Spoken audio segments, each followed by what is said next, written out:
4, versículo 12. Nós estamos queimando por essa palavra que o Senhor colocou ao nosso espírito. E eu quero impartir com você, irmão. Diga assim: eu estou disposto a mudar, porque eu estou buscando ser parecido com Cristo. Amém?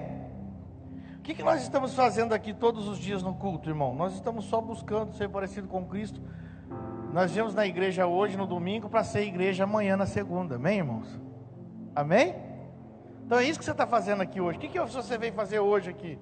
Você veio na igreja hoje para ser igreja amanhã, na segunda. Amém? Isso é ser parecido com Cristo. Quando Paulo fala que nós precisamos ser maduros o suficiente até que nós chegamos à estatura de varão perfeito. A estatura de Cristo é que nós manifestemos Cristo nas nossas atitudes, nas nossas ações, irmão.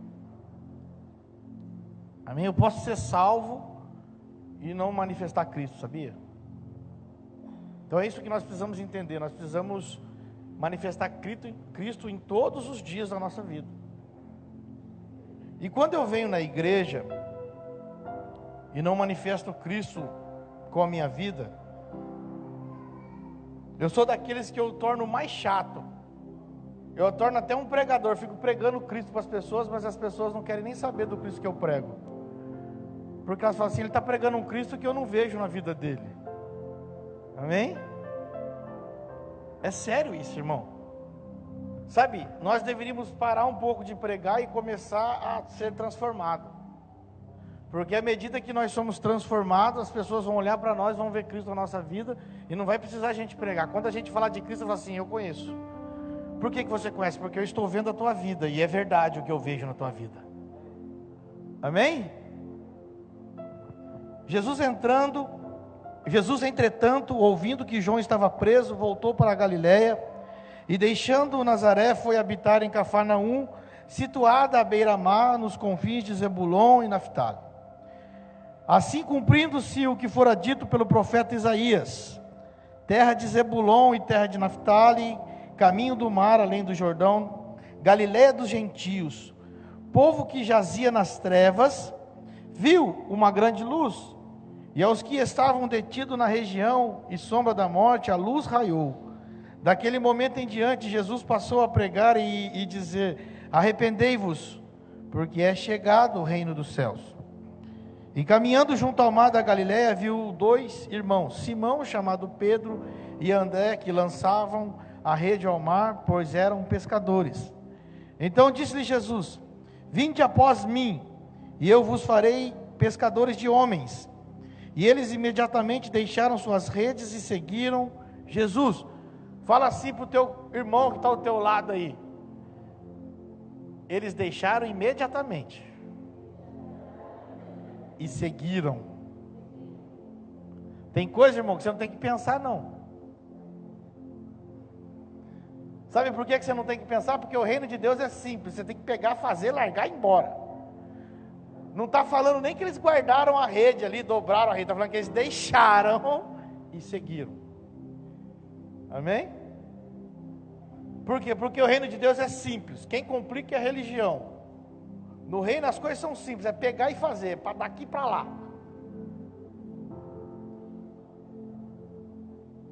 Seguindo adiante, viu Jesus outros 2 irmãos, Tiago, filho de Zebedeu, e João, seu irmão, que estavam no barco com Zebedeu, seu pai, consertando as redes, e os chamou. Eles imediatamente deixaram o barco e seu pai para seguirem Jesus. Mais dois doidos. O que eles fizeram? Imediatamente deixaram o barco e deixaram o seu pai. Deixou o pai para trás. Por isso que a palavra fala que aquele que não deixar pai e mãe por amor de mim não é digno de mim, né? E aí é uma pergunta assim: por que esses caras deixaram os pais? Tudo tem um tempo. Mas eu também entendo que pais que não dão destino aos seus filhos, perdem os filhos de propósito. Amém? Todo pai que não dá destino para os seus filhos, e se os filhos são de propósito, vai perder os filhos. Os pais estavam aprendendo os filhos como pescadores, e eles já tinham o propósito de ser apóstolos para mudar as nações. Já estava queimando. Amém? Só que o pai não conseguiu chegar, mas chegou Jesus. E percorria Jesus toda a Galiléia, ensinando nas sinagogas, pregando. O que Jesus estava pregando? Leia em voz alta aí, o que Jesus estava pregando? Jesus estava pregando o evangelho do... Então Jesus estava pregando o evangelho do reino e curando todas as enfermidades e males entre o povo. Ou seja, onde o evangelho do reino chega, a cura chega. Mas primeiro tem que entrar o evangelho do reino. Porque não adianta curar se não transformar. O Senhor primeiro vai focar em transformar você, para depois te curar. Você está entendendo? Então o Senhor levava uma palavra de transformação, e junto com a palavra de transformação ele dava cura. Então primeiro vem o reino, o evangelho do reino. E é tão interessante que Jesus não pregava outra coisa, é só arrepender do que é chegado o reino dos céus. Por quê? Porque ele só veio fazer isso. Jesus não veio ser o evangelista do templo, Jesus não veio ser o apóstolo do templo, ele só veio cumprir o propósito eterno, o propósito do Pai. Ele só veio cumprir o que o Pai queria. E esse evangelho do reino é o evangelho que restaurou o homem a Deus através de Cristo. Ou seja, é o evangelho que apresentou para você um pai. É o evangelho que apresentou para você um pai que te trata como filho e não como um escravo. Este é o evangelho do reino. É o evangelho que muda a tua vida. E por Jesus pregar esse evangelho do reino, ele sofreu. Os religiosos detestavam. Os religiosos não detestavam quando Jesus curava. Eles não ligavam da cura. Eles não ligavam dos milagres. Eles não ligavam dos prodígios. Eles não ligavam da multiplicação dos pães. O problema dos religiosos é quando Jesus fala assim: eu e o Pai somos um. Aí o negócio ficava feio. Porque eles não podiam chamar. Ainda mais quando Jesus fala: meu paizinho. Porque Jesus ele não veio trazer para nós uma denominação, uma igreja, uma religião, irmão. Foi nós que criamos uma religião do cristianismo. Foi nós que transformamos o cristianismo numa religião. Mas ele não fez isso. Ele só veio fazer a vontade do Pai. O que era a vontade do Pai? Anunciar o reino, é chegar do reino. Restaurar a comunhão do homem para com o Pai. Trazer o homem de novo à condição de filho. E o mais interessante, quarta-feira nós estávamos aqui e foi tremendo quando o apóstolo falou assim: o filho ele não pede nada. Por que ele não pede nada? Porque ele já recebe, ele é filho. Todo pai conhece o seu filho, então não precisa você pedir nada, você já recebe. Porque você já tem ele. Porque você e ele é um, ele sabe. Amém? Ele sabe. E a sua fama correu por toda a Síria, e trouxeram-lhe então, toda a Síria, é isso mesmo? E trouxeram, é isso mesmo, toda a Síria, e trouxeram-lhe então todos aqueles que sofriam, acometidos de várias enfermidades e tormentos, e os endemoniados, e os lunáticos, e os paralíticos, e ele os curava. E uma grande multidão da Galiléia, Decápolis, Jerusalém, Judeia e além do Jordão seguia Jesus. Você viu que interessante? Jesus não foi para a Síria, mas o evangelho chegou na Síria. Caiu aqui agora, né? Então, se você é chamado do Senhor, você pode estar lá atrás das malhadas, que vai chegar a palavra que o Senhor flui em você e no mundo. Então você não precisa se preocupar. Por isso que eu entendo que quando Jesus começava a ficar muito aclamado pelas pessoas, ele corria para o deserto. O maior perigo nosso, querido, e eu falo para os filhos aqui da casa, que ministram a palavra, não são as críticas. O maior perigo nosso não são as críticas. Por quê? Porque as críticas nos levam para o colo do Pai. Mas os aplausos nos levam para o colo da multidão. Então o maior problema nosso é os elogios e não as críticas. Quando nós somos elogiados, nós corremos perigo. Quando nós somos criticados, nós não corremos perigo, porque nós corremos para o colo do Pai. Então o maior perigo é nós afundarmos quando nós estamos no sucesso, e não quando nós estamos na tribulação. Amém? Amém? E a palavra que eu quero ministrar com vocês hoje, ela tem... O Senhor me falava comigo sobre os afanadores de resultados. Afanadores de resultados. Afanadores, o que é? Um afanador é aquele que rouba. Ou seja, roubadores de resultados. Ou usurpadores de resultados. Mas o Senhor falava muito sobre afanar. Afanadores de resultados. Quem que são os afanadores de resultados no reino, irmão? Quando eu começo a ver Jesus chamando os seus discípulos, aí o Senhor chega lá para um, está pescando, chega para o outro, está pescando. Pescador não tinha nenhuma educação séria para poder seguir um mestre. Pela religião judaica, esses homens não poderiam mais seguir algum rabi ou algum rabino. Por quê? Porque eles não tinham condições de estudar, não tinham condições de aprender da religião judaica, não tinham condições de serem um discípulo de algum mestre do farisaísmo ou da religião judaica. Aí vem Jesus, o Filho do Altíssimo, o príncipe da paz, poderoso, Deus forte, tal, todo mundo conhece. E ele chega nesses homens e ele começa a chamar um a um. E eu comecei a ficar intrigado com a qualidade dos homens que o Senhor chamou. Você vê a maioria desses homens não tinha qualificação nenhuma ao nosso sentimento humano.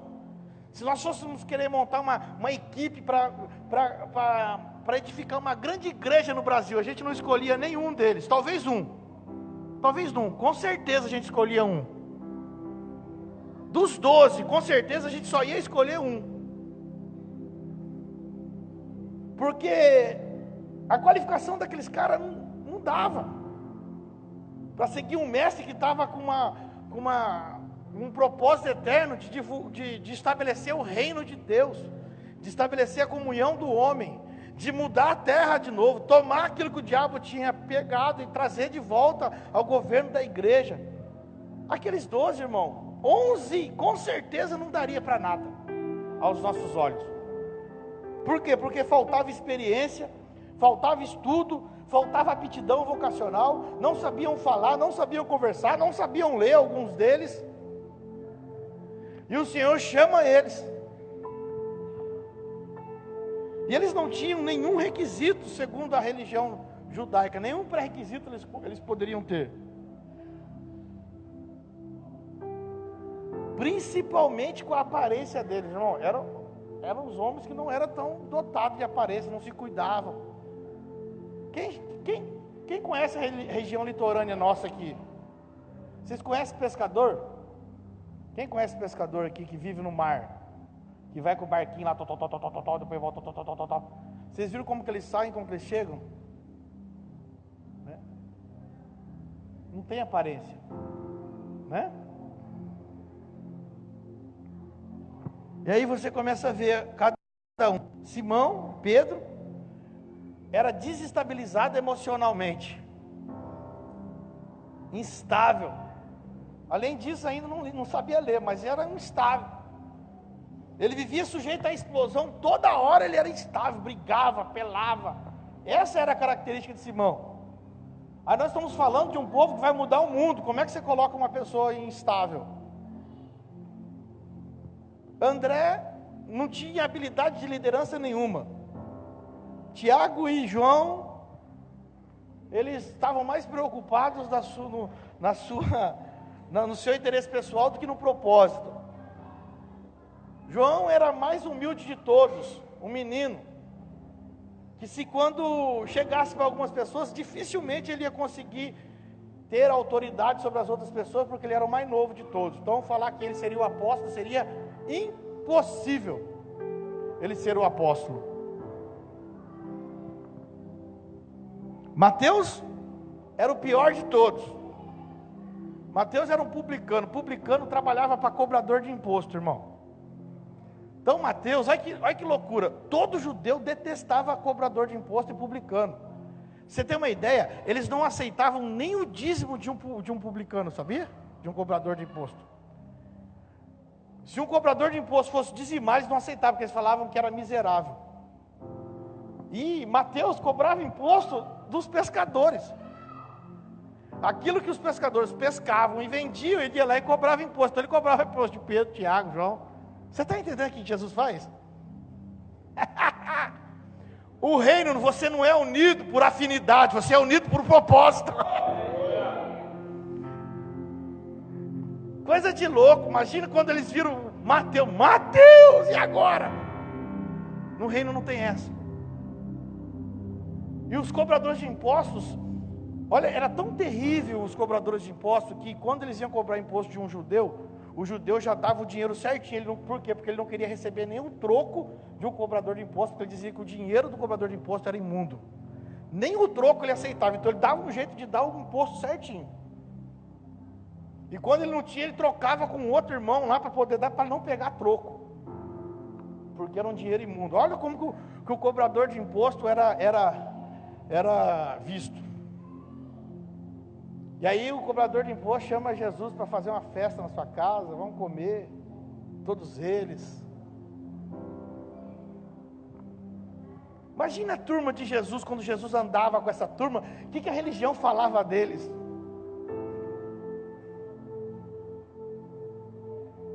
Vocês conseguem compreender isso? Quando Jesus andava com os 12 dele, todo mundo olhava assim, ó, só tem um ali que é bom, o resto ali não presta.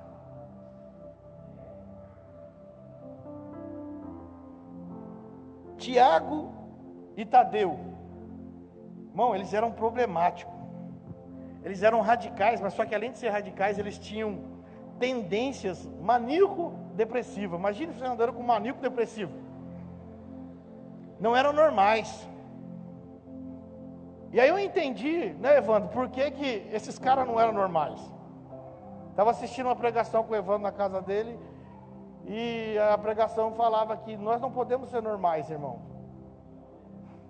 Se você acredita que um homem ficou 3 dias no ventre da baleia, depois foi lá e foi ressuscitado do peixe, da baleia, o que seja, irmão, você pensa, eu quero falar que é baleia, amém? Não vem com esse negócio teológico, não fala que é baleia, eu vou falar que é baleia, eu quero, pronto, que é baleia. Ficou 3 dias lá e vomitou no 3º dia, e depois foi lá e pregou o evangelho e salvou uma cidade inteira. Não dá para ser normal acreditando nisso. Dá, irmão? Dá para ser normal acreditando que algumas coisas aconteceram na nossa vida e acontecem na Bíblia, que são fenomenais? Dá para você acreditar que um homem toca no mar e o mar abre e passa todo mundo no meio do mar, depois o mar fecha e mata o exército? Dá para você acreditar nisso? Normalmente não, mas pela fé sim. Então você não é normal. Então agora eu entendi, quando estava o Senhor falando comigo a semana inteira, por que o Senhor chamou esses homens para serem os 12? Querido, porque normal não consegue enxergar o reino dos céus, tem que ser...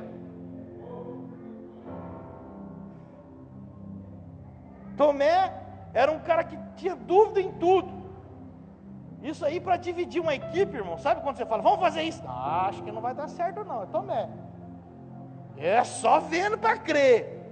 Imagine uma equipe dessa, 2 maníacos, um descontrolado, um com cobrador de imposto. Irmão, era de tudo para dar errado essa equipe. Essa equipe de Jesus tinha de tudo para dar errado. Essa equipe tinha de tudo para acabar na primeira semana, quando eles estivessem andando junto.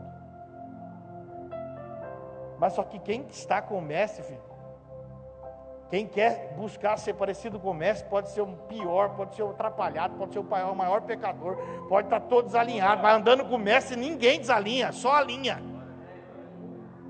Essa é a diferença. Eles estavam andando com a pessoa certa. Talvez se eles tivessem qualquer outro mestre, por isso que a religião falava, não serve, claro que não serve, Porque a religião só quer pegar coisa pronta. A religião não quer ter trabalho. A religião não quer ensinar, não quer discipular, não quer gastar tempo ensinando. E é disso que o Senhor falou comigo, coração. A religião só quer ser afanador de resultados. Pega uma pessoa que está pregando bem, está cantando bem, vem cá, vem para aqui, vamos fazer uma campanha hoje, você vem pregar aqui, você vem cantar na minha igreja, que vai encher de gente. Afanador de resultado, está roubando o resultado da pessoa que tem um dom. Aí traz a pessoa, usa a pessoa, enche a casa, não quer saber quem que é o pai da pessoa, não quer saber para quem que a pessoa se submete, não quer saber de nada. O importante é que a pessoa está aqui e está dando resultado. Ó, amigos que estão assistindo pela internet, essa semana eu vi um absurdo que aconteceu nessa cidade.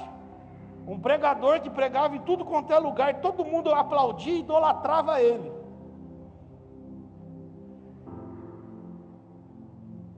Aplaudia, idolatrava, fazia de tudo. E nem sabiam de onde que ele é, porque até a notícia falava errado a igreja dele. Mas enquanto ele dava resultado, enquanto ele enchia as igrejas, enquanto ele enchia os cofres, ele era um homem bom. A partir do momento que ele caiu, ele foi o pior. E sabe o que é o pior? A hipocrisia da igreja, a hipocrisia de algumas pessoas. Que aqueles que chamaram ele para ministrar, aqueles que aplaudiram ele, eram os que estavam criticando ele. Sabe o que é isso? É afanador de resultados. Não ama. Não é o que Cristo fez. Cristo pegou homens que eram incompetentes, talvez. Pegou homens que não tinham caráter, talvez. Mas antes de enviar eles, o que o Pai fez? Porque é paternidade. Nós precisamos entender o que Cristo fez. Ele pegou, ele protegeu esses homens. Esses homens, eles andando com Cristo, eles estavam sendo protegidos por Cristo. E eles estavam sendo providos por Cristo. Como que eles estavam sendo providos? Quando Cristo ensinava, quando Jesus ensinava a eles. Jesus discipulava, transferia o coração de Cristo para eles. Filhos, é assim. Então é por isso que quando Jesus chamou eles, Jesus não olhou quem era. Talvez se fosse outra pessoa, ia olhar, não, esses caras não dá, vamos passar lá no meio do sinédrio, vamos passar lá no meio da sinagoga, que lá deve ter alguns fariseus, lá tem alguns estudiosos, eles vão querer me seguir. Jesus não foi por aí, irmão. Sabe por quê? Porque Jesus, ele não queria coisa fácil. Jesus queria o que ninguém queria. Porque Jesus queria levar o reino. E para levar o reino não pode ser para quem sabe muito. Tem muita gente que acha que sabe muito, irmão. Tem muita gente que acha que sabe muito até do reino. E fica pregando tão difícil, mas não vive o reino. Porque viver o reino é ser simples. Porque Jesus era simples. O evangelho do reino é simples. O evangelho do reino não é uma concorrência. O evangelho de reino é uma convergência para o mesmo propósito. A igreja não está em concorrência na terra, ela está em convergência para o mesmo propósito. Não é A, não é o B, não é o C, não é o escolhido. Todos nós somos escolhidos. Ou seja, chamados.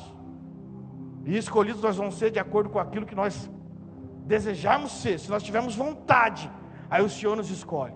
Muitos são chamados e poucos são os escolhidos. Por quê? Porque o evangelho do reino é uma questão de escolha, querido. Você quer viver o reino, você vai precisar renunciar. Chegar mais perto. Você vai precisar renunciar primeiro à sua vontade. E foram isso que esses homens fizeram. Renunciaram pai, mãe, o barco. Abandonaram o barquinho, abandonaram a rede. E sabe o que é impressionante? É se você for estudar a vida de Judas. Judas seria talvez o único homem que nós escolheríamos para ser o discípulo de Cristo. Porque Judas era um homem que tinha um potencial gigantesco. Ele era um homem treinado e cheio de recursos. Na verdade ele não era nem daquela região, era o único que não era daquela região. Já não vamos entrar nesse detalhe, mas ele era o único naquela região. Porque aquela região não era uma região rica. Mas ele era o único que não era daquela região.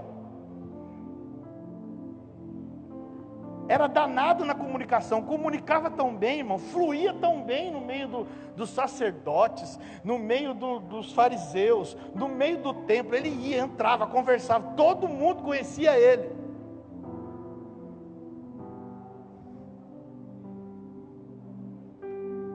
A alta elite da cidade conhecia ele relacionava bem com todo mundo. Era um cara ambicioso, não era um cara irresponsável, era um cara responsável. Servia certinho para ser o braço direito de Jesus, tanto é que ele era tão responsável que era ele que administrava a comitiva apostólica. Aonde a comitiva apostólica ia, quem que administrava ele? Ele que fazia tudo, ele que pagava, ele que dava o cheque, ele que... Amém? Ajuda lá, por favor. Ele que dava o cheque. Ele que dava o cheque. Ele que organizava. Amém? Por que os outros não? Porque ele era o mais preparado. E aí eu quero falar com você hoje sobre afanador de resultados. Quem que você tem escolhido para ser para você ter seu ciclo de relacionamento? Porque é bom nós falarmos que uns outros escolhem, né? Eu vejo aí que as pessoas usaram do resultado dessa pessoa. E quando essa pessoa teve a sua falha de caráter, talvez porque ela não tinha um pai, talvez porque ela não estava sendo cuidada espiritualmente por alguém, talvez ela não estava nem congregando, porque agora ninguém sabe. E aí o mais preocupante que eu vejo em tudo isso é que a igreja ela se preocupa em justificar a sua reputação do que cuidar.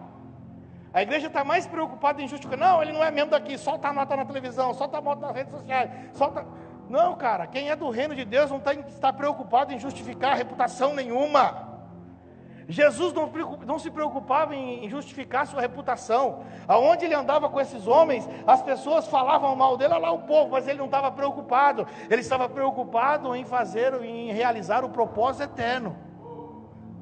Quando nós estamos focados no propósito eterno, nós não vamos ter tempo para lembrar que nós temos reputação. Irmão, eu não tenho tempo para lembrar que nós temos reputação, porque nós estamos focados num propósito eterno. Amém? Agora, aonde você tem estabelecido as suas relações? Aonde você tem convergido os teus relacionamentos? Foi aí que o Senhor me pegou. Quantas das vezes nós nos relacionamos porque nós queremos benefícios nos relacionamentos? Eu vou relacionar com a pessoa fulano de tal, porque essa pessoa ela vai ajudar na minha vida profissional.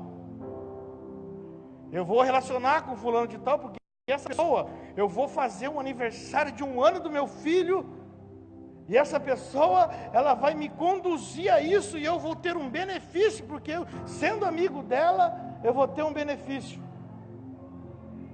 Ou seja, eu estou sendo um afanador de resultado.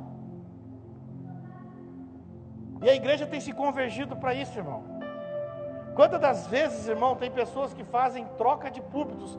Olha, você prega na minha igreja que eu prego na sua igreja. Isso é afanador de resultados. Se não tem um propósito, irmão. Aqui nessa casa, a gente recebe todo dia uma pessoa, o pastor me convida para pregar aí. Todo dia a gente recebe. Mas não é assim, irmão, nós estamos vivendo por um propósito.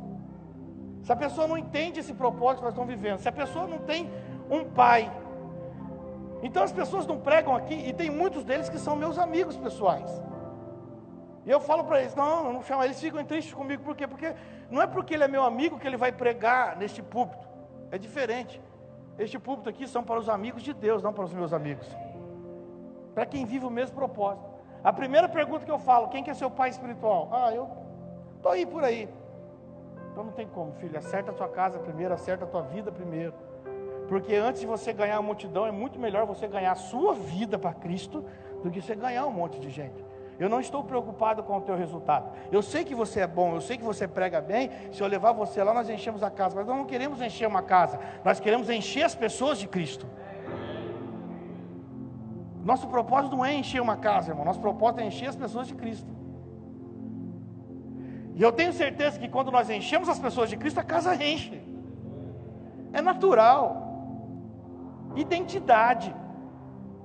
Nós não podemos ser uma identidade, olhar para o outro e querer ter a identidade do outro. Eu não posso olhar para a igreja A ou a igreja B e querer fazer igual. Por quê? Porque nós temos uma identidade que Deus nos deu. Não serve a identidade da igreja A e da igreja B para nós. Se nós formos fazer a identidade da igreja A ou da igreja B, vai dar errado. Por quê? Porque Deus ama a identidade que Ele deu para nós. Fala assim para o teu irmão: Deus ama a identidade que Ele te deu. Não queira copiar ninguém. Sabe por quê? Quando você queira copiar o outro, dá errado. Mas se você for você mesmo, vai dar certo. Porque Deus ama usar você do jeito que você é, com a sua identidade. Cada lugar tem uma identidade, irmão. Amém? Se a casa for cheia de Deus, cheia do Espírito, não tenho dúvida que as pessoas virão. Eu não tenho dúvida disso. Então, primeiro nós temos que acertar a nossa vida, alinhar a nossa vida, alinhar a casa. O resto o Senhor faz. Mas o problema é que nós queremos olhar para A e para B e querer ser igual. Por quê? Porque nós não aceitamos. Jesus não quis ser igual. Jesus foi um rabino diferente, foi um rabi diferente. Jesus não quis ser igual a ninguém. Ele falou assim: eu vou pegar quem ninguém quer e eu vou fazer esses homens transformar a terra. Então nós temos que ser diferente, irmão. Você querer ser igual a todo mundo, o Senhor não te chamou para ser igual a todo mundo. O Senhor conta com a sua diferença para fazer a diferença. Agora não, nós queremos ser igual. Não dá, irmão. Aquilo é muito bom, mas serve para eles. E a palavra que nós pregamos é a mesma, é o Evangelho do Reino. É o Evangelho do Reino. É o Evangelho que você vai governar com Cristo. Amém? E o diabo já perdeu faz tempo. É só mandar ele embora, já perdeu faz tempo. Ele perdeu lá na cruz. É isso que o Senhor te deu, autoridade. Mas entenda, nossos relacionamentos não podem ser, irmão, por afinidade, tem que ser por um propósito. Nunca estabeleça um relacionamento por afinidade, ou afanando resultados. Então hoje o Senhor está nos aferindo que eu não seja um afanador de resultados. E é isso que a religiosidade nos faz, estabelecer alianças por conveniências. Eu vou chegar perto daquela pessoa porque aquela pessoa é famosa, e por ela ser famosa nós vamos promover o nosso ministério. Irmão, para com isso. Nós não vamos chegar perto de ninguém. O Senhor vai trazer as pessoas aqui como Ele tem trazido. Todas as conexões que esse ministério tem feito, não somos nós que estamos indo atrás, as pessoas estão vindo, o Senhor tem que preparar. Então nós ficamos quietinhos aqui, deixando a nuvem mover. É a mesma coisa com você, irmão, não faça. Eu vou fazer uma conexão ali com aquela pessoa, porque aquela pessoa vai me ajudar a estabelecer na cidade de São José. Esqueça isso. Se o Senhor não te estabelecer, ninguém vai te estabelecer, irmão. E todo mundo que faz relacionamento por afinidade vai ter que vender alguma coisa. Vai ter que dar em troca alguma coisa. E a primeira coisa que você vai dar em troca é o valor que você tem. Todo relacionamento por afinidade você entrega o seu valor. E aí o Senhor falava para mim que a igreja hoje ela está mais preocupada, não posso dizer a igreja, mas os líderes estão mais preocupados em encher uma casa do que alinhar o espírito das pessoas. E por isso eles afanam o resultado de pessoas, em vez de serem pais espirituais. Aí a casa está cheia, mas sem identidade. Porque todo dia tem uma pessoa diferente, pregando uma coisa diferente, uma salada diferente, e a casa não tem identidade. E o pai da casa, que é o pastor, que tem que conduzir os filhos, já nem tem mais revelação do Senhor. Porque ele já não sente mais na obrigação de cuidar. Ele sente na obrigação de animar. Aí ele torna a casa do Senhor como um circo, onde ele contrata artistas. E eu não quero entrar nessa parte de dinheiro ainda, de pagar para cantar e pregar, não quero entrar nessa parte, isso é polêmico. Mas aqui, se você quiser vir, é de graça, você faz de graça e vai embora de graça, amém? E eu nunca vi alguém que faz de graça para o Senhor sair de mão vazia, irmão. Eu nunca vi alguém que que vai fazer para o Senhor, com amor, com vontade de sair de mão vazia. Mas eu já vi gente que cobra sair apenas com o que ele cobra, que é muito pouco. A pessoa vem cobrar e fala assim, eu quero R$500. Aí você fala, nossa cara, você vale muito pouco, R$500 que você vale? A sua vida é isso? Então tá bom, eu te pago R$500. Mas o evangelho que eu prego não tem preço, irmão. O evangelho que nós pregamos não tem preço. O valor dele custou mais do que o mundo inteiro. Então não dá para nós trocarmos por preço. Não dá para nós fazermos mais afinidade. Não dá mais para a gente ser afanador de resultados. Não afane resultado de ninguém, irmão. Tem muita gente dando resultado e você não sabe a qual preço e a qual custa. Tem muita gente dando resultado apenas por um dom, mas não por intimidade. Dando resultado porque ele sabe cantar, porque ele sabe pregar, mas não porque ele tem Cristo na vida dele. Agora o pior é quando as pessoas caem, a gente não estende a mão para levantar. Porque o evangelho do Senhor é o evangelho que nos chama para ser mão, levantar as pessoas. O Senhor não condenou ninguém, mas nós somos os primeiros a condenar, a julgar, colocar para baixo, expulsar da igreja, e etc, etc, não vamos entrar nisso. Por quê? Porque nós não temos o coração de Cristo. É por isso que a cada dia nós precisamos ser parecidos com Ele. É por isso que a cada dia nós temos que conhecer Ele, porque quando eu conheço Ele, eu tenho o mesmo Espírito dEle. E quando eu tenho o Espírito dEle, querido, e vivo sobre a paternidade dEle, sobre a provisão dEle, que a paternidade diz, protege, provê e envia. Nós vamos chegar nessa parte ainda. Jesus estava protegendo esses meninos e provendo. Enquanto eles andavam com eles estavam sendo protegidos de todo mundo que falava. Porque quem que era mal falado? Não era eles, era Jesus. Olha como que esse cara pode ser rabi. Como que esse cara pode ser mestre de um povo desse? Então assim, não era deles, falava de Jesus. Então Jesus estava protegendo os seus filhos.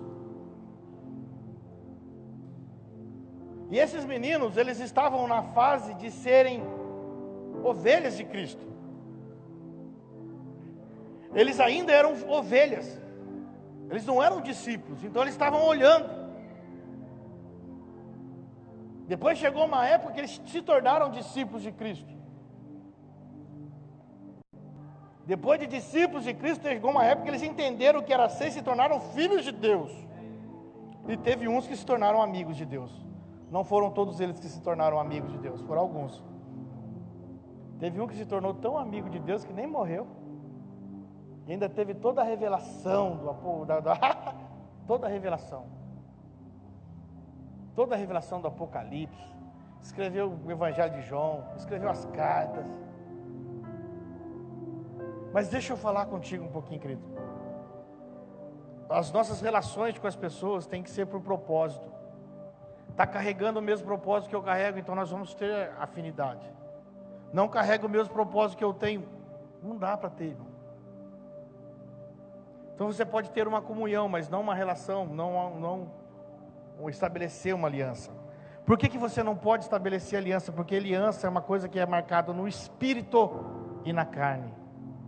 Essa semana eu estava olhando para o meu dedo aqui e eu vi uma marca da aliança. E eu comecei a olhar, eu fiquei uns 15 minutos olhando, irmão, para a marca. Já faz um tempo que nós semeamos, eu e a Cristiane semeamos a nossa aliança na vida do missionário que veio aqui na casa. Nós semeamos nosso par de aliança na vida dele. E até hoje a marca da aliança não saiu. Aí o Senhor falou assim comigo, é isso, filho. A aliança que eu tenho com vocês e a aliança que eu quero que vocês tenham comigo não são alianças materiais.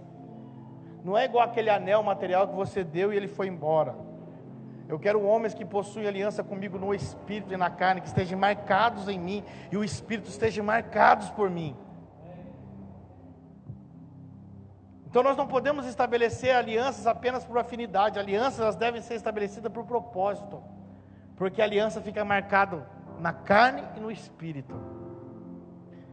E Deus, o nosso Deus é um Deus que respeita a aliança.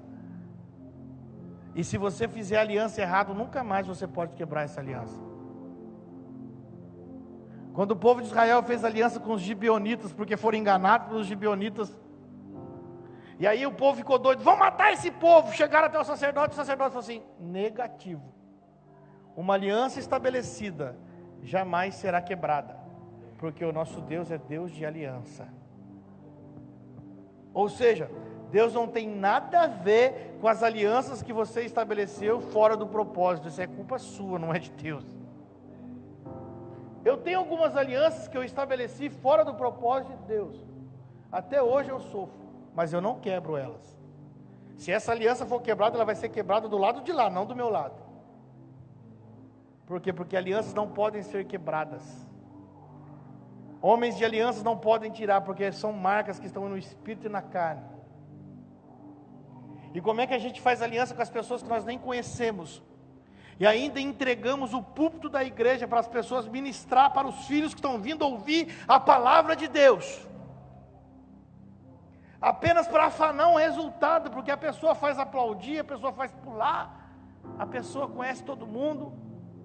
Sabe o que nós estamos fazendo? Nós estamos matando estas pessoas e provando que nós não temos amor nenhum. Eu fiquei abismado essa semana em ver. Eu vi todo mundo compartilhando que ele tinha sumido. E eu senti algo no meu espírito, não compartilha. No meu espírito o Senhor falou assim, não compartilha. Eu disse, mas por quê? A família está sofrendo. Não compartilha. O Senhor falou comigo, amém. Fiquei quieto. Só que depois eu fiquei mais indignado quando eu vi as pessoas fazendo aquilo. E sabe de uma coisa? Eu vi muita gente que chamava ele para ministrar fazendo a mesma coisa. Isso não é o evangelho, irmão. Isso não é o evangelho do reino. Isso não é o evangelho. Isso é qualquer outra coisa. O evangelho que nós pregamos é o evangelho que restaura. Se nós erramos nas nossas alianças no começo, nós não vamos culpar agora. Não culpa não. Foi você que fez a aliança errada. Foi você que convidou sem conhecer. Foi você que fez a aliança errada. Foi você, não culpa agora. Abraça a aliança que você fez e protege ela. Eu protejo as alianças que eu fiz, que não era propósito de Deus. Mas hoje, irmão, para mim estabelecer uma aliança hoje, é só debaixo de muita revelação do Senhor. Mas eu protejo todas as alianças que eu fiz. É a mesma coisa que aconteceu com os gibeonitas. Eles ficaram no meio do povo e continuou no meio do povo como carregadores de água e rachadores de lenha. E ficaram no meio do povo de Israel o resto da vida, rachadores de água e carregadores de lenha. E sabe de uma coisa? De malditos aqueles caras passaram a ser ministros. Os gibeonitas eram um povo maldito, e de maldito eles passaram a ser ministros no meio do povo de Israel. Sabe quando Elias foi encher e preparou o altar, restaurou o altar, mandou trazer lenha? Quem que trouxe lenha? Quem que trouxe lenha? O gibeonita. Quem que trouxe água para o altar? O gibeonita. E quem que mandou fogo? Jeová. Mas quem que preparou o altar? O gibeonita. Ou seja, a aliança estabelecida, ela vai até a adoração com você. E eles honraram aquela aliança. Por mais que os gibeonitas tivessem enganado o povo de Israel, mas como eles tinham estabelecido uma aliança, honraram aquela aliança. Chegou um tempo que o povo de Israel foi massacrado por Deus. Que os gibeonitas vendiam água para o povo de Israel e vendiam lenha, e cobrava caro. Mas eles não podiam fazer nada, porque eles tinham estabelecido uma aliança lá atrás. Ou seja, a aliança que você estabeleceu hoje, por afinidade ou por afanação de resultado, você vai ter que carregar o resto da tua vida, aquilo que você fez apenas para afanar um resultado. Então não adianta agora querer dizer que não conhece, que não sabe, que não foi, que não... É teu o resultado, se afanou, agora leva a aliança até o fim. Quem está entendendo? Então se você fizer alguma aliança com alguém, só porque teve uma afinidade, irmão, você não vai poder quebrar nunca mais. Pastor, mas é uma aliança do diabo. Então você ora para ela vir para Cristo. Você ora para ela vir para Cristo. Porque alianças estão na carne e no espírito. E o nosso Deus é um Deus de aliança. A primeira aliança que Deus fez com o homem, não destrua mais a terra com água. Aí ele fez uma aliança. Aí nessa aliança ele colocou um arco. O arco não é arco-íris não, irmão. O arco da aliança. O povo que colocou esse nome aí. Quando você olhar para ele, você vai falar assim, é o arco da aliança. Arco-íris. Que íris, irmão? Íris é uma deusa, vocês sabiam? Íris é uma deusa pagã. Da Grécia, em algum lugar. Não é arco-íris não, é o arco de Jeová. É o arco da aliança de Jeová. Porque o nosso Deus é um Deus de aliança. E a aliança que Ele estabeleceu conosco, Ele não destrói. Jesus, hoje nós vamos participar aqui do cálice da nova aliança, porque o nosso Deus é um Deus de aliança. Ele não destrói, nós vivemos um novo pacto, uma nova aliança com o Senhor. E a aliança, irmão, não dá para você fazer aliança pegando na esquina. Não dá para você fazer uma aliança olhando o resultado. A aliança, ela é feita através de conhecimento, relacionamento, intimidade, proximidade, conhecimento do coração, do caráter. Isso é aliança. Eu falava aqui para os homens nessa casa, acho que quinta-feira, que tudo começa na comunhão. A comunhão gera o que? Relacionamento. O relacionamento gera intimidade. E a intimidade gera paternidade. E a paternidade dá destino.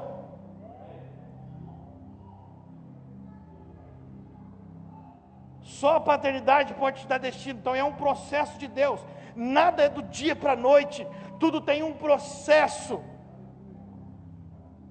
Por isso que a palavra fala: conhecereis a verdade e a verdade vos libertará. Primeiro você conhece a verdade.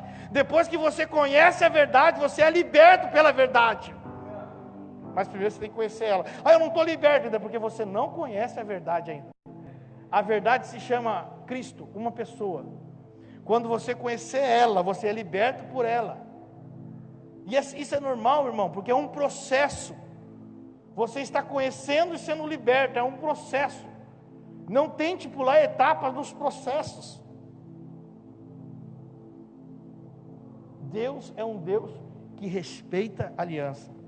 E quando o Senhor conduzia aqueles meninos, posso chamar assim, e que todo mundo zombava deles, que todo mundo não acreditava neles, quando o Senhor Jesus conduzia eles e ensinava eles, chegou um tempo que o Senhor já viu que eles já eram discípulos. O que é discípulo, querido? Hein, Alexandre, o que é um discípulo, Alexandre? A sombra do mestre. Aplausos para o Alexandre.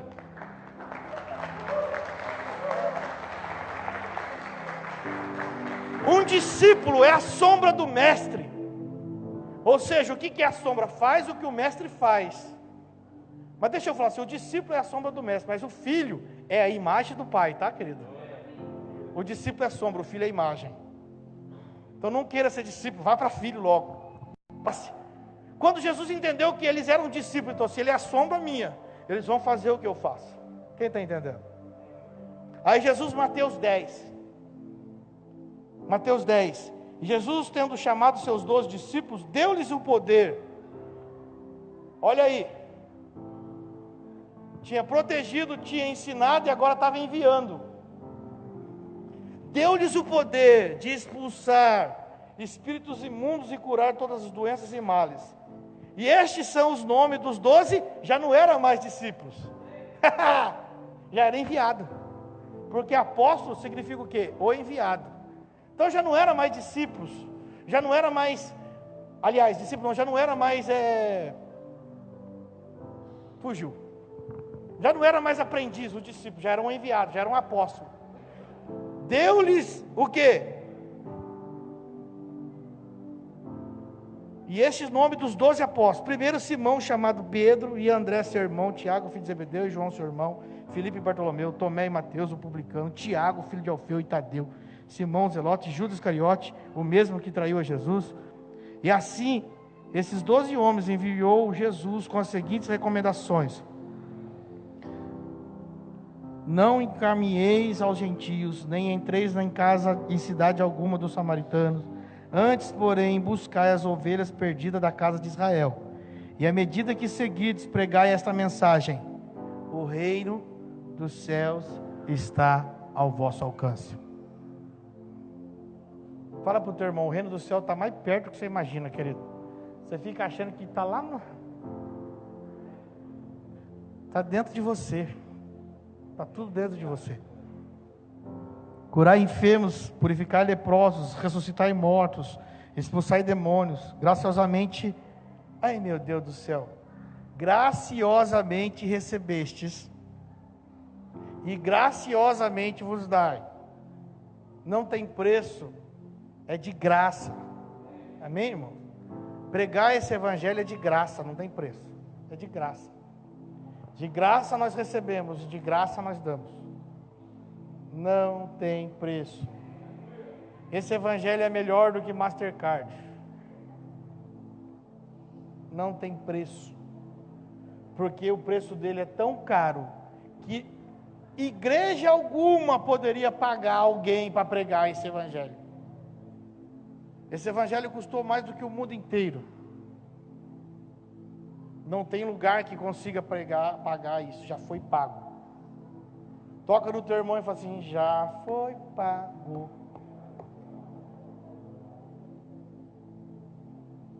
Se já foi pago, é de graça.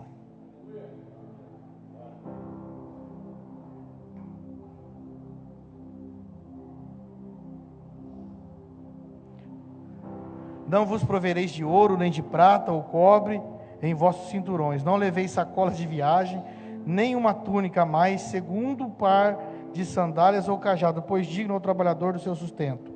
Em qualquer cidade ou povoado que entrardes, procurai alguém digno de vos receber. Ficai nessa casa até vos retirardes. E quando entrardes na casa, saudai-o. Se a casa for digna, que a vossa paz repouse sobre ela. Se todavia não for digna, que a vossa paz retorne para vós.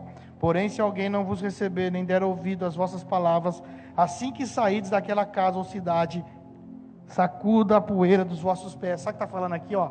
Não se submeta a quem não se submete. Não perca tempo pregando o evangelho para quem não quer ouvir. Não perca tempo pregando o evangelho para quem não quer aprender. Não perca tempo ensinando quem não quer aprender.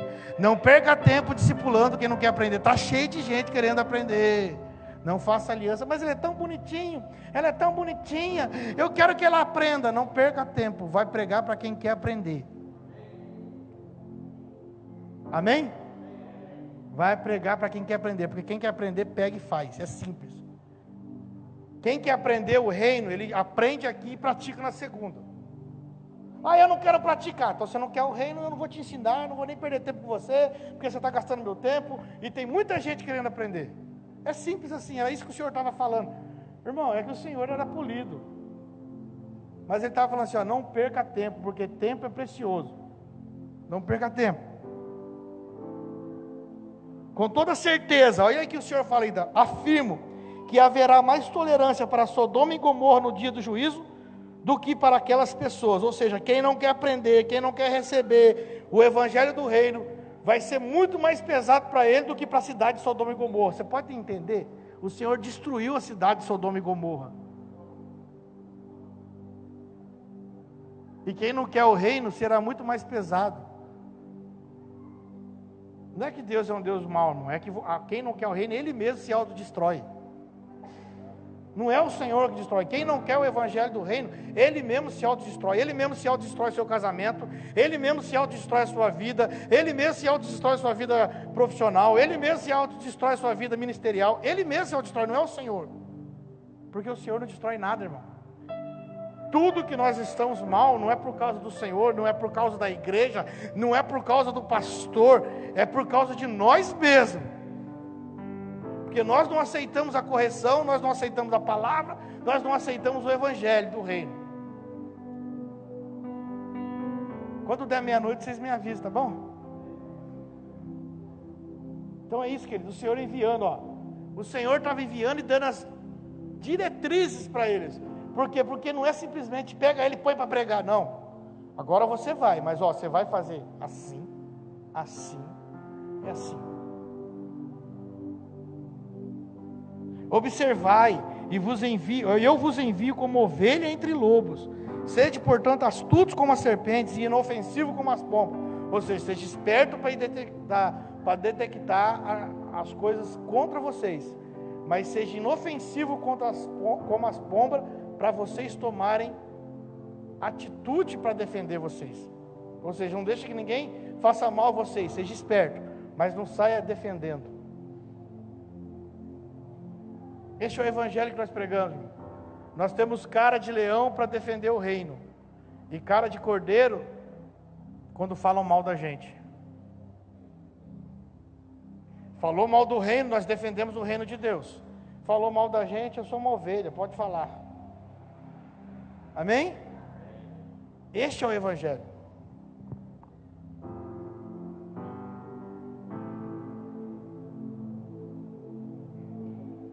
Acautelai-vos dos homens, pois vos entregarão aos tribunais e vos açoitarão nas suas sinagogas. Serais levados à presença de governadores e reis por minha causa, para testemunhares a eles e aos gentios.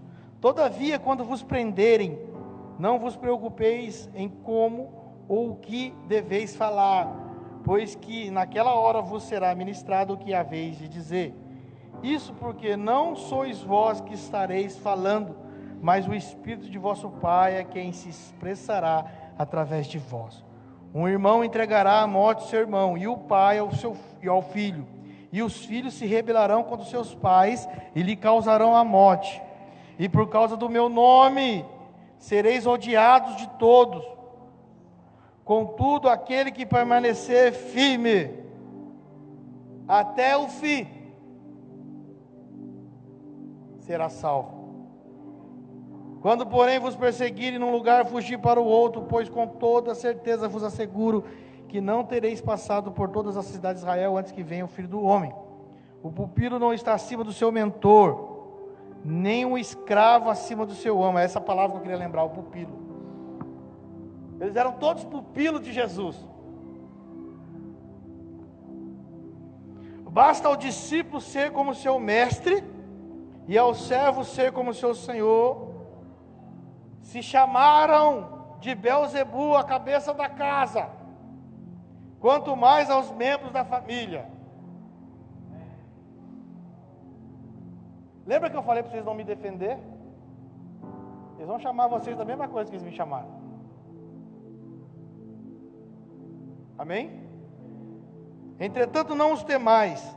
Não há nada escondido que não venha a ser revelado, nem oculto que não venha a se tornar conhecido. Ou seja, Jesus pegou os discípulos e falou assim: agora vocês podem ir. Vai lá.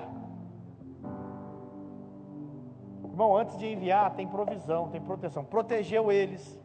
Todo mundo falava: quem que é esses caras? Não sabe ler, como é que está aprendendo? O outro é pescador, como é que agora vai cuidar de gente? Só Judas é o cara bom ali, ó, que é um administrador, mas o resto não presta. Daqueles 12, 11 não presta. E é assim que a gente julga, irmão. É assim que a gente faz relações por afinidade. Nós olhamos as pessoas e falamos: esse cara aqui é bom. Aí quando a gente faz uma relação com um cara bom, quando nós descobrimos que o cara é o Judas. Por quê? Porque é assim que nós fazemos. O melhorzinho deles foi o que traiu o mestre. Então não tenha relações por afinidade. O Senhor vai desestruturar todas as suas relações durante essa semana. Por quê? Porque não há nada oculto que não seja revelado. E o Senhor vai começar a te ensinar a você buscar a relação por propósito, não por afinidade, e não por afanação de resultado. Irmão, isso nós temos que jogar fora. A igreja não pode afanar resultado de ninguém. Eu não posso ter uma relação com alguém porque ele vai me dar um benefício por o resultado que ele tem. Eu vou ter uma amizade com o prefeito porque o prefeito vai me dar um resultado para essa casa. Se eu não tiver uma amizade com ele para levar Cristo até ele, eu nem quero ter uma amizade com o prefeito. Eu quero ter uma amizade com o vereador, porque eu tendo amizade com o vereador, ele vai conseguir. Eu não preciso de amizade com o vereador, porque essa casa quem governa é Cristo. Se ele quer Cristo que governa, ele faz tudo, ele põe tudo, ele faz tudo nessa casa, não precisamos de ninguém. Como nós nunca precisamos. Agora, se eu tiver uma amizade com ele para levar Cristo para ele, sim, eu não quero o resultado dele. Nós não podemos ter relações por afinidade. Amém, irmãos? Tem gente que acha que paternidade é relação de afinidade. Eu lembro quando nós estávamos perdidos, já tinha entendido o reino. O apóstolo Hermínio cuidava da gente de longe. Ele não era ainda um pai espiritual, mas cuidava de longe. E a gente procurando um pai espiritual, e sempre procurando um pai espiritual. E a gente identificou uma pessoa que poderia ser o nosso pai. E nós chegamos em pastores próximos a nós e perguntamos: oh, por favor, nos apresenta essa pessoa até nós precisamos conversar com ela. Nós precisamos de uma paternidade, nós precisamos estar orando. A simples resposta que a pessoa deu para nós: eu não posso fazer isso por você não. Vai você mesmo. Procura o outro fulano lá. Aí no meu espírito o Senhor falou assim: ele está querendo a paternidade só para ele. Todo mundo que quer paternidade só para si, não deseja o crescimento do pai. Quem não deseja o crescimento do pai não cresce também. Por quê? Porque o filho vai mais longe do que o pai. Se você não deseja que teu pai cresça, você nunca vai crescer. E aquilo bateu uma tristeza no meu coração, e o Espírito falou assim para mim: cara, eu já falei para você que ele vai ser o teu pai espiritual? Sim, Senhor. Então vai lá, bate lá na casa dele, bate lá na porta da casa dele, fala com ele. É simples assim. Aí o Senhor falou assim: o evangelho do reino é simples assim. Ninguém faz por afinidade. E quando eu cheguei até meu pai espiritual não me conhecia. Eu conhecia ele, mas ele não me conhecia. Porque a gente ficava só namorando de longe. Porque é assim que é o reino, irmão. Primeiro você namora, depois você noiva, e depois você... Processo de Deus. Tem gente que quer casar, irmão. Casa sem namorar e sem noivar. Casa sem fazer a corte, né? É corte, noivado e casamento. Casa sem fazer isso para você ver o que vai acontecer. Você vai ter que conhecer, vai ter que fazer a corte, vai ter que noivar casado. Aprender, acertar. Então assim, aí eu cheguei lá e falei: e agora, Senhor? Aí houve uma conexão no espírito tremenda. Que já saímos, parecia que era paternidade, já vivia há anos em paternidade. Já levei um punhado de puxão de orelha. Saí, fui alinhado, e aí o Senhor foi alinhando as coisas. Ou seja, filho que não deseja o crescimento do pai, vai perder o pai. Por quê? Porque o pai vai crescer e não vai ter tempo para quem não quer crescer. O pai vai ir para frente para cuidar do propósito eterno e não vai ter tempo para quem não quer cuidar do propósito eterno. Era isso que Cristo está falando assim: olha, eu estou enviando vocês, porque agora, quando eu for para o Pai, quem vai fazer é vocês. E esse foi o primeiro envio que o Senhor mandou dos discípulos. Eles voltaram, irmão, todo atrapalhado. Eles voltaram achando que era eles que faziam. Eles voltaram assim: nossa, você viu Jesus? Ô mestre, os demônios não sujeitam, as pessoas são curadas. Aí Jesus falou assim: ei, para, não é vocês, é o meu nome e o poder de Deus. Calma aí, senta de novo, vamos alinhar de novo, porque paternidade é isso, irmão. Solta um pouquinho, aí vê, senta de novo, alinha, porque quem não alinha, desalinha. E aí quando Jesus foi embora, que aqueles caras, alguns passaram de discípulos, ou aliás de filhos, porque de discípulos todos passaram para filhos, menos um que era filho da perdição, e ainda era filho da perdição. E alguns passaram de filhos para amigos. Estes caras revolucionaram o mundo.